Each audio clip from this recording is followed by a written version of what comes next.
Acompanha o ato o governador do Estado de São Paulo, Tarcísio de Freitas.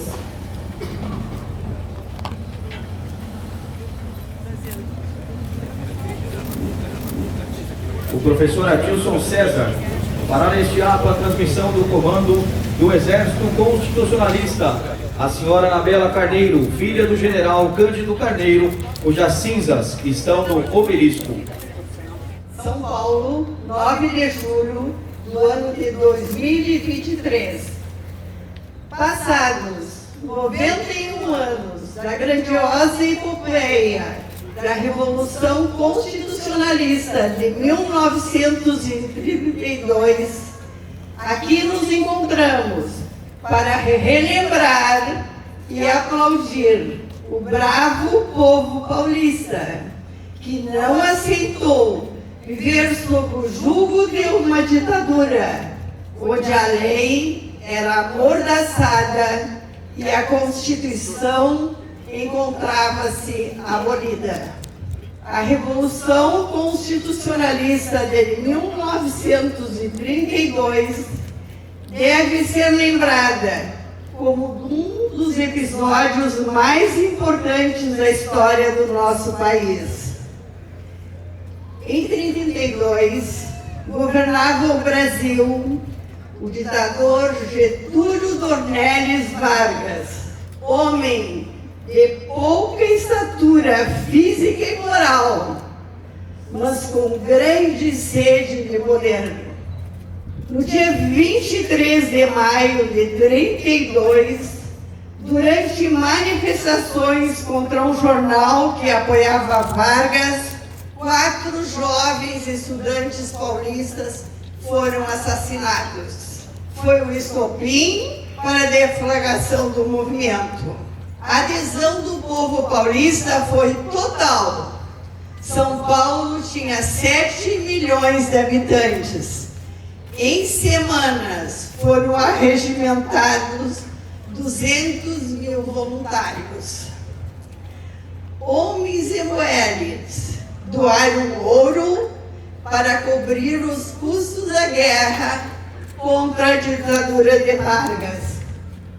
Paulistas de coração de ouro entregaram até suas alianças de casamento por São Paulo.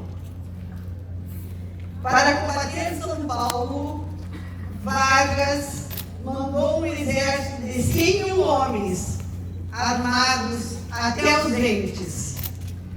No Rio Grande do Sul, o interventor general Flores da Cunha, que havia se comprometido em apoiar São Paulo em defesa da liberdade do nosso país, cedeu aos acenos das benesses no poder, oferecidas pelo ditador Vargas, e traiu São Paulo, passando a apoiar a ditadura. Na história dos povos, existe a figura do herói, do omisso e do traidor. A figura do traidor coube ao general Flores da Cunha. No entanto, houve um homem que não traiu os revolucionários paulistanos e honrou a palavra do Rio Grande do Sul.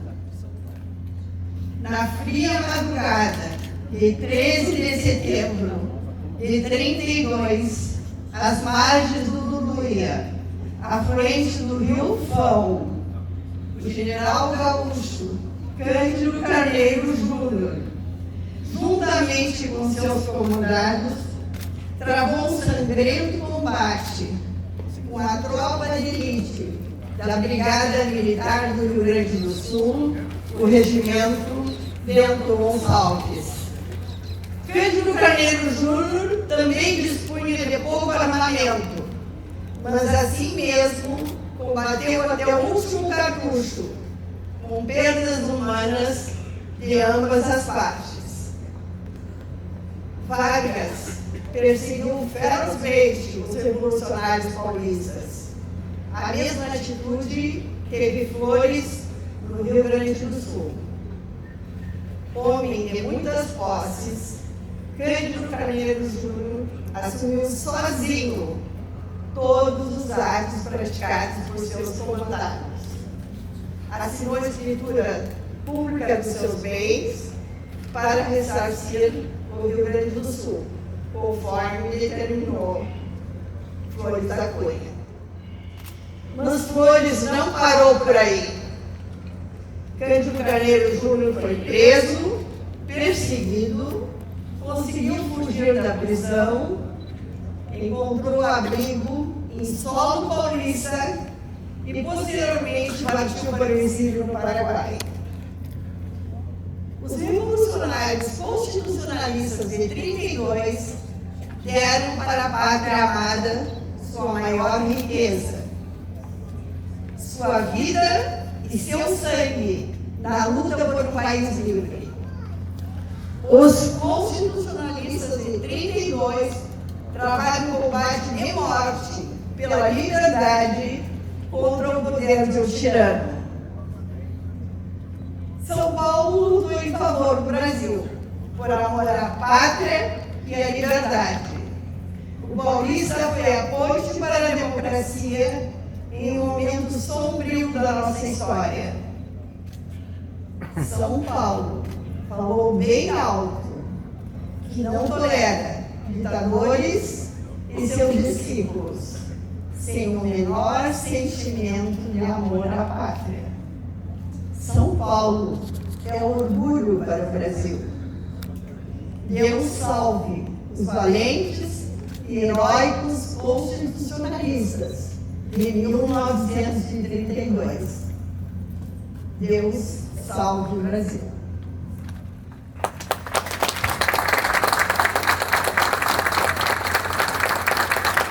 Senhoras e senhores, após a leitura da ordem do dia pela nova comandante do Exército Constitucionalista, a senhora Anabela, o professor Adilson César e a senhora Anabela se apresentam ao governador do estado de São Paulo e ao comandante-geral, coronel Cássio.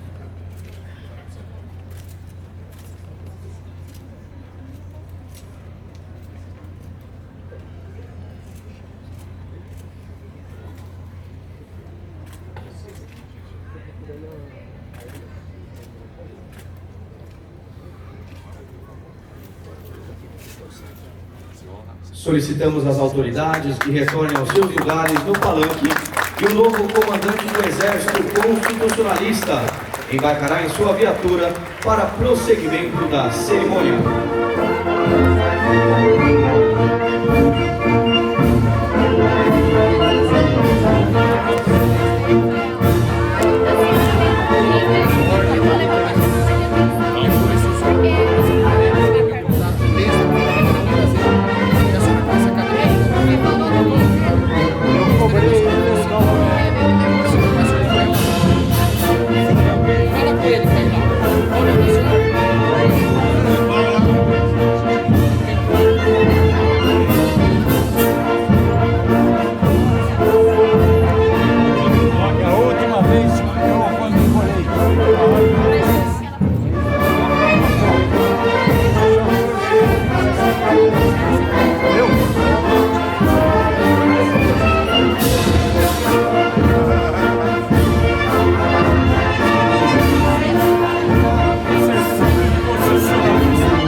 Neste momento da última caminhada, ouviremos a declamação da oração Ante a Última Trincheira, de Guilherme de Almeida, na voz do jornalista José Jantalha. Agora é o silêncio. É o silêncio que faz a última chamada. E é o silêncio que responde. Presente. Depois será a grande asa tutelar de São Paulo. Asa que é dia e noite e sangue, estrela e mapa, descendo petrificada sobre um sono que é vigília. E aqui ficareis, heróis mártires, plantados, firmes para sempre, neste santificado torrão de chão paulista. Para receber-vos, feriu-se ele da máxima de entre as únicas feridas na terra que nunca cicatrizam, porque delas uma imensa coisa emerge e se impõe, que as eterniza. Só para o alicerce, a lavra, a sepultura e a trincheira se tem o direito de ferir a terra. E mais legítima que a ferida do alicerce, que se eterniza na casa, dando mensagem para o amor, a família, a honra, a paz. Mais legítima que a ferida da lavra, que se eterniza na árvore, a dar lenho para a mesa, a cama, o fuzil.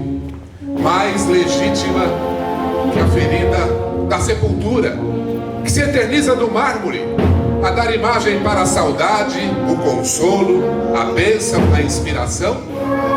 Mais legítima que estas feridas é a ferida da trincheira, que se eterniza na pátria, a dar a pura razão de ser, da casa, da árvore e do mármore. Este cavado trapo de terra, corpo místico de São Paulo, em que ora existis, consubstanciados, mais que corte de alicerce, sulco de lava, cova de sepultura, é rasgão de trincheira. E esta perene que povoais é a nossa última trincheira. Esta é a trincheira que não se rendeu, a que deu à terra o seu suor, a que deu à terra a sua lágrima, a que deu à terra o seu sangue. Esta é a trincheira que não se rendeu. Aqui é nossa bandeira gravada no chão, pelo branco do nosso ideal, pelo negro do nosso luto, pelo vermelho do nosso Brasil. Esta é a trincheira que não se rendeu. Aqui atenta nos vigia, aqui invicta nos defende, aqui eterna nos glorifica. Esta é a trincheira que não se rendeu, a que não transigiu, a que não esqueceu, a que não perdoou. Esta é a trincheira que não se rendeu, a que vossa presença, que é relíquia, transfigura e consagra no altar para o voo até Deus, a nossa fé. E pois, ante este altar, alma de joelhos, a vós rogamos, soldados santos de 32, sem armas em vossos ombros, velai por nós, sem balas na cartucheira, velai por nós, sem pão em vosso jornal, velai por nós, sem água em vosso cantil, velai por nós, sem galões de ouro no braço, velai por nós, sem medalhas sobre o caque, velai por nós, sem mancha no pensamento, velai por nós, sem medo no coração, velai por nós, sem sangue já pelas veias, velai por nós, sem lágrimas ainda nos olhos, velai por nós, sem sopro mais entre os lábios, velai por nós, sem nada a não ser vós mesmos, sem nada senão São Paulo, velai por nós. Bravo!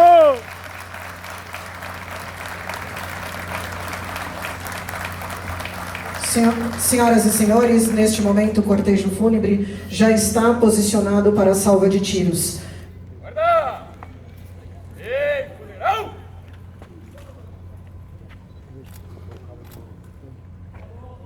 Preparado!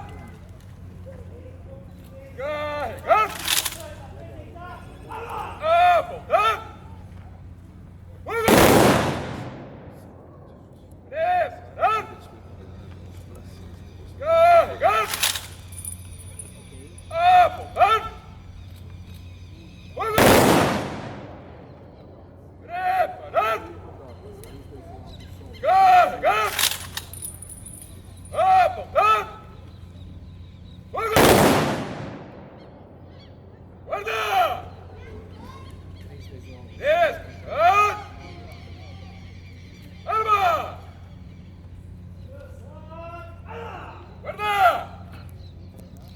continência ao funeral. Apresentar. Arma! Após a salva de tiros, o cabo Rogério Lima executa o toque de silêncio em homenagem aos heróis combatentes que tombaram no cumprimento do dever.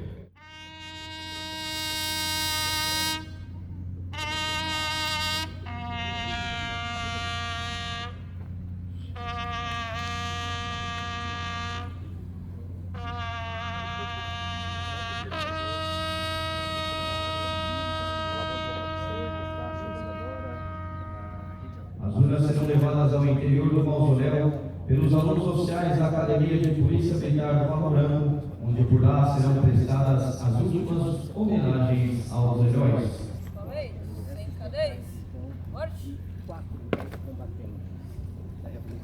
Governador do Estado de São Paulo, Tarcísio de Freitas, presidente da Assembleia Legislativa do Estado de São Paulo, André Dourado, o presidente do Tribunal de Justiça, Dr. Ricardo Anari, comandante militar do Sudeste, General Alinaz, o prefeito de São Paulo, Ricardo Nunes, o secretário de Segurança Pública, Guilherme Derite, e o comandante-geral da Polícia Militar do Estado de São Paulo, Orlando Cássio, realizarão a deposição de coroa de flores junto ao túmulo do herói jacente.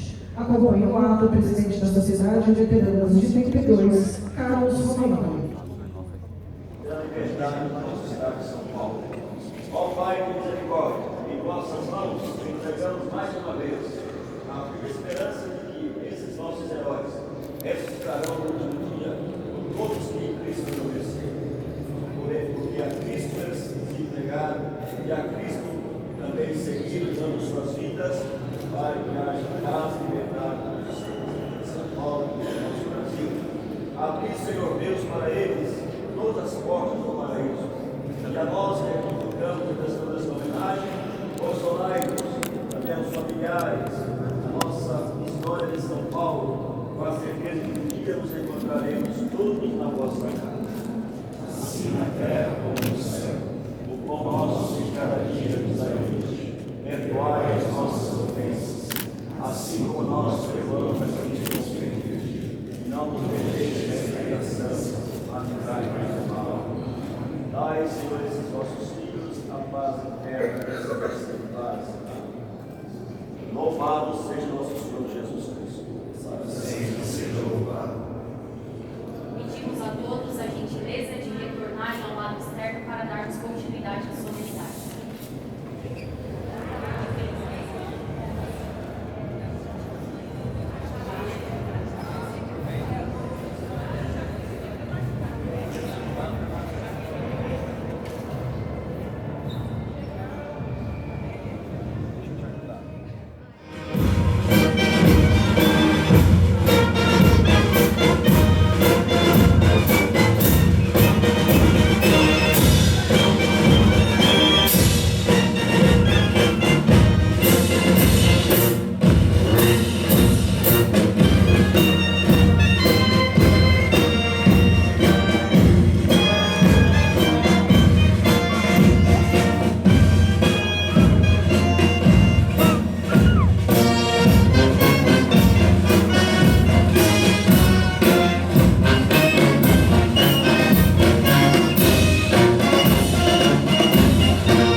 Marinha do Brasil, o comando do 8º Distrito Naval, organização militar criada em 20 de fevereiro de 97, sediada na cidade de São Paulo, possui o propósito de contribuir para o cumprimento das tarefas de responsabilidade da Marinha do Brasil nos estados de São Paulo e Paraná.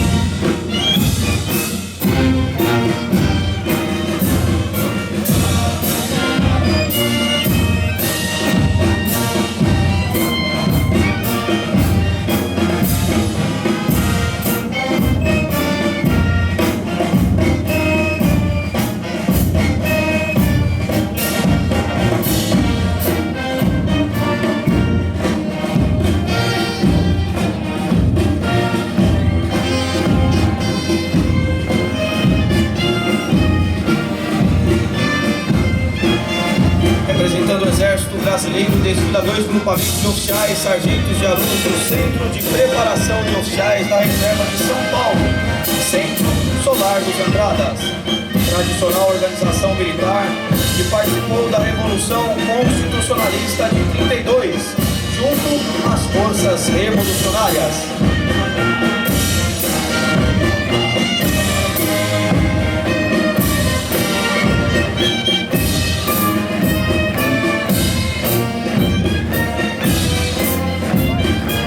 O CPOR abriga ainda temporariamente o Colégio Militar de São Paulo, cuja missão é ministrar a educação básica no nível fundamental, em consonância com a legislação federal da educação nacional, seguindo valores, costumes e tradições do Exército Brasileiro, com o objetivo de assegurar a formação do cidadão e de despertar vocações para a carreira militar.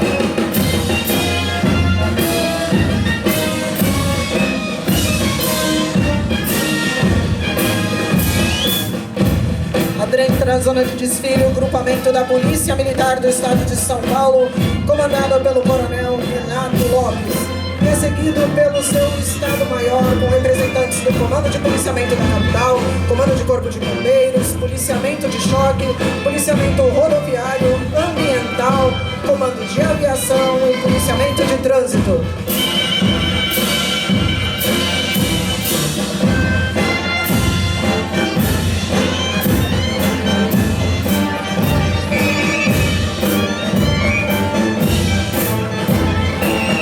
Desfila nesse momento os estandartes das unidades da capital paulista e são conduzidos pelo efetivo de sargentos, representando os batalhões que atuam rotinariamente na proteção da sociedade paulista. Desfila agora a histórica Academia de Polícia Militar do Barro Branco, berço da formação dos oficiais, criada no ano de 1910, com a implementação do curso literário e científico trazido pela missão militar francesa, que chegou em São Paulo em 28 de março de 1906. A Academia de Polícia Militar do Barro Branco é responsável pela formação, a habilitação, a adaptação e especialização de oficiais na Polícia Militar do Estado de São Paulo. Busca promover com excelência as atividades de ensino aos seus integrantes que se preparam para o exercício do oficialato, tendo por referência a ciência pedagógica, a técnica policial e as relações humanas.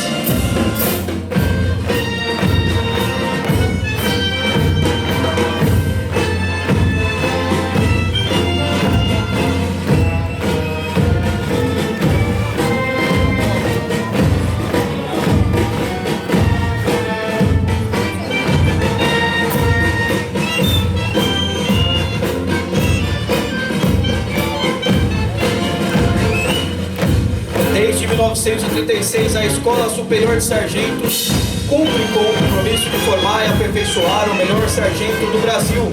Sua origem remonta ao 2º Batalhão de Caçadores. Mais tarde denominada afetuosamente como 2 de Ouro, possui aproximadamente 2.000 alunos, entre modalidades de ensino à distância e presencial.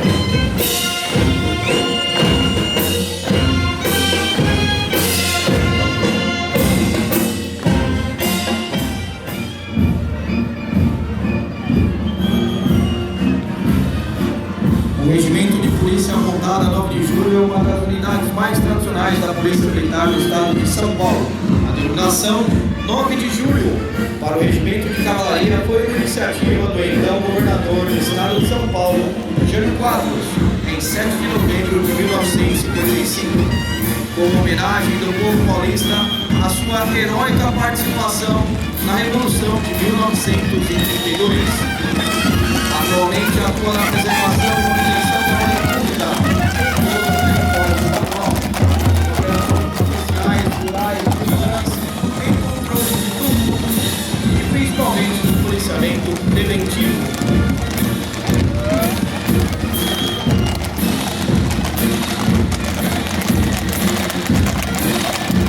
Além de todas as missões operacionais do movimento, também executa as missões especiais de representatividade, através da escola de honra, dos lanceiros, da banda de Galense, da escola de bombeiro e do carrossel além da terapia, o programa social do presente uma equipe multidisciplinar que trabalha voluntariamente para atender pessoas portadoras de necessidades sociais, assim, desenvolvimento e o psicossocial.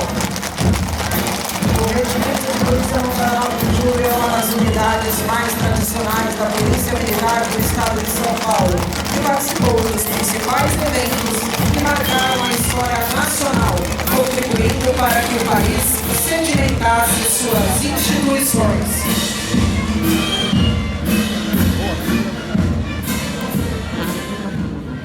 No meu ponto de vista, há um movimento orquestrado, e não é o caso de se fazer essa análise mais profunda agora, mas há um movimento orquestrado no sentido de se retirar informação, cultura da população.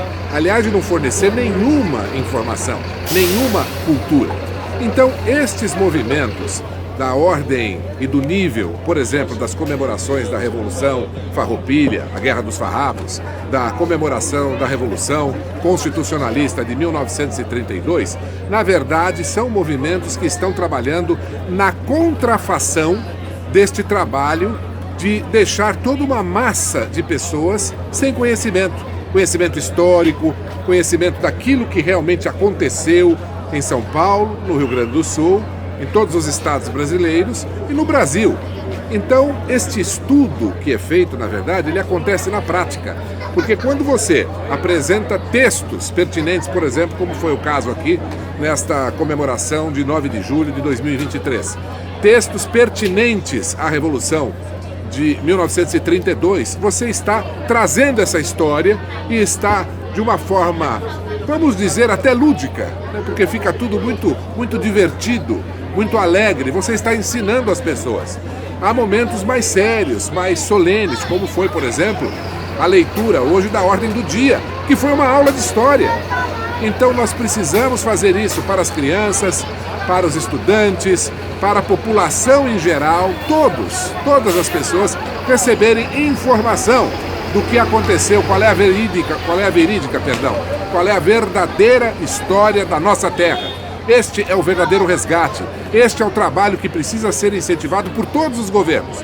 Nós temos que desfazer isto daqueles que querem mudar a história, com a destruição de monumentos, agressão a obras de arte, cada um com uma justificativa. Isso é patético, está errado. Não, nós temos que preservar e contar a verdade daquilo que foi certo e daquilo que foi errado. E cada um parte, a partir disso, com a sua interpretação e com a sua forma de estudar o fato histórico. Resumindo tudo isso, Revolução Constitucionalista de 1932, a comemoração é um ato de preservação da nossa mais preciosa história.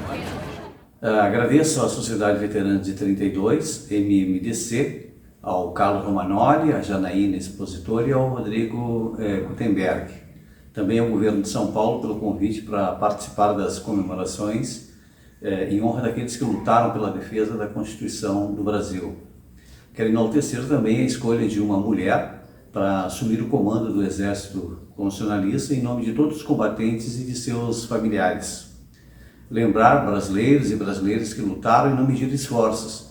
Aqueles que perderam as suas vidas, tiveram suas finanças e famílias destruídas pela tirania. Para gaúchos e gaúchas, honrar a palavra do Rio Grande e lutar com São Paulo em defesa do Brasil estava acima de qualquer sacrifício. Foi uma luta desigual. Paulistas morreram defendendo seu estado contra a invasão, enfrentando um bloqueio que angustiava seu povo e sufocava sua economia. No sul, os constitucionalistas gaúchos lutaram contra a traição do interventor Flores da Cunha, contra um exército muito experiente em guerras e mais armado do país. Quero lembrar, mesmo sabedores das ínfimas possibilidades de vitória devido à falta de armamento, aos constitucionalistas não faltava bravura e nem disposição para lutar. Para eles, a honra da palavra haveria de ser respeitada, dando a própria vida se necessário fosse. Quero lembrar aqui alguns dos nossos heróis, como Borges de Medeiros, o Raul Pila, o João Neves da Fontoura, o Batista Luzardo, o Lindolfo Collor, o Jorge de Paula Soledadense, o Manuel Corralo, a Florisbela e a Lídia Carneiro, a Rosaura Tomasi, a Lúcia Spaldi, o Assis Brasil, o Maurício Cardoso, nosso eterno ministro da Justiça, Pedro e Cândido Carneiro Júnior, o general Candoca, que está sepultado aqui no Mausoléu dos Heróis de 32 em São Paulo. Eles e elas lideraram a luta constitucionalista em solo gaúcho contra a ditadura. Homens e mulheres, paulistas, gaúchos, acima de tudo eram brasileiros, eram sabedores de suas responsabilidades e travaram uma luta histórica pela consolidação da democracia no Brasil. Se a ajuda dos gaúchos não chegou a tempo até São Paulo como era esperada, no Rio Grande, os combatentes impediram que o interventor traidor enviasse um efetivo muito maior para combater e atacar São Paulo. Quero lembrar também aqui a força e a luta da mulher brasileira de 32, que hoje está sendo homenageada na figura da soledadense Anabela Carneiro, a filha do general Cândido Carneiro Júnior, que assume em 9 de julho de 23 o comando do Exército Constitucionalista. Com ela, assumem todos os bravos gaúchos, gaúchas, paulistas e sul-mato-grossenses que ousaram lutar, ousaram vencer para o Brasil ser grande, para o Brasil ser livre da tirania e da opressão. Se hoje temos um país democrático, livre e soberano, devemos isso à Revolução Constitucionalista de 32, à luta de seus heróis e heroínas. Os constitucionalistas não perderam essa luta. Quem venceu foi o Brasil. Nós, da Sociedade de Veteranos de 32, MMDC, só temos a agradecer a disponibilidade da senhora Anabela de ter se deslocado do Rio Grande do Sul para vir fazer parte da história desse estado pujante que é São Paulo. Quando nós assumimos a presidência da Sociedade de Veteranos de 32, procuramos buscar acontecimentos históricos que talvez não tenham sido muito bem passados para a população de uma forma geral. Uma coisa que acontecia muito era falarem que Rio Grande do Sul lutou contra São Paulo. E nós, com a ajuda do Rodrigo Gutenberg, que é um pesquisador muito ligado à Sociedade de Veteranos de 32, falou, olha, o Rio Grande do Sul não lutou contra São Paulo. Pelo contrário, diversas cidades se rebelaram contra Getúlio Vargas. Então entendemos por bem fazer uma pequena comitiva e irmos até a cidade de Soledade, Rio Grande do Sul. Isso foi no ano passado, no ano de 2022, e tivemos o prazer de conhecer um historiador, um escritor chamado Jairo, e nos influenciamos mais com a história de Soledade na Revolução de 32. Soledade participou ativamente da Revolução pró-São Paulo. Tanto que o general Cândido Carneiro, mais conhecido como general Candoca, vinha vindo para São Paulo com uma tropa para se engajar nas tropas paulistas e lutar contra o ditador Getúlio Vargas. Muito bem. Quando ficamos sabendo disso, fomos conhecer o local de uma batalha violentíssima que durou muitas horas lá e não se sabe ao certo quantos gaúchos morreram. Ficamos encantados com a história e tivemos o prazer de conhecer a senhora Anabela, filha do general Candoca. Nesse interstício, a nossa diretora jurídica, a doutora Janaína, ficou encantada com a história da senhora Anabela, dos conhecimentos que ela tinha da Revolução, e me propôs, por que não convidarmos a senhora Anabela para assumir o comando do Exército Constitucionalista? E assim foi feito. E fizemos o convite e ela de plano aceitou. E foi um momento memorável. Ela esteve aqui em São Paulo no 9 de julho, assumiu com galhardia, com brilhantismo, o comando do Exército Constitucionalista, sendo homenageada pelo nosso governador Tarcísio de Freitas, que se encantou com ela também, prestou reverências militares a ela. E, quer dizer, de uma forma ou outra conseguimos acabar com essa história de que Rio Grande do Sul queria lutar contra São Paulo. Não. Tinham muitas cidades e boa parte das cidades que não estavam lutando em prol da democracia e da legalidade, que era o propósito da Revolução Constitucionalista de 1932. Passados 91 anos da Revolução Constitucionalista, através de um novo panorama, novas maneiras de se pesquisar, novas informações, dados e pessoas que colaboram para essa memória, nós temos um novo panorama sobre o Rio Grande do Sul e a sua participação na Revolução de 32. Hoje não é mais possível genericamente falar, como é muito repetido, de que o Rio Grande do Sul traiu São Paulo no movimento constitucionalista. Quando se estuda o pré-revolução de 32, ou seja, os antecedentes da Revolução e propriamente a questão da guerra na Revolução de 32, fica patente que vários gaúchos apoiaram a Revolução Constitucionalista de São Paulo. Várias batalhas da Revolução de 32 ocorrem dentro do território gaúcho. O maior deles é o combate do Fão.